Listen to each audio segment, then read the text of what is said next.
Students, আজকের ক্লাসে আমরা ডুয়াল ইকোনমি নিয়ে আলোচনা করব। অ্যাজ পার দ্য প্রফেসর হিগেন, ওনার মতে কোনো একটা অনুন্নত দেশে, লেস ডেভেলপমেন্ট কান্ট্রিতে যদি একই সময় দুটো আলাদা আলাদা ইকোনমিক্স দেখতে পাওয়া যায়, তাকে আমরা লেস ডেভেলপমেন্ট কান্ট্রির ডুয়াল ইকোনমিক্স বলি। যেরকম ফর এক্সাম্পলস, কোনো একটা পার্টিকুলার অনুন্নত দেশে দুটো শ্রেণীর মানুষ থাকে, রাইট?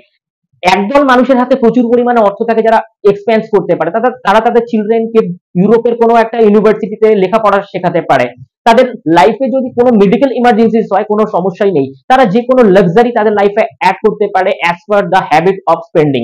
আচ্ছা, ঠিক এর বিপরীতে কোনো ওই দেশেরই কোনো একটা দরিদ্র মানুষ তাদের ন্যূনতম যে খাবার প্রোটিন কনজাম্পশন করতেই ব্যর্থ হয়। আচ্ছা, তারা তাদের চিলড্রেনকে খুব মামুলি একটা এডুকেশন দিয়ে থাকে, তার বিকজ তাদের হাতে খরচ করার মতো অত অর্থই থাকে না। তাদের মেডিকেল ইমার্জেন্সি হলে পরে তাদের সেরকম কিছু করারই থাকে না, কারণ তাদের হাতে অর্থ খুবই কম থাকে। তো একই দেশের মধ্যে প্রফেসর হেগেনের মতে যদি এই ধরনের দুটো ইকোনমিক দেখতে পাওয়া যায়, অবশ্যই অনুন্নত দেশ হতে হবে, তো সেই ধরনের সিচুয়েশন থাকলে তাকে ডুয়াল ইকোনমিক্স বলা হবে। Thank you.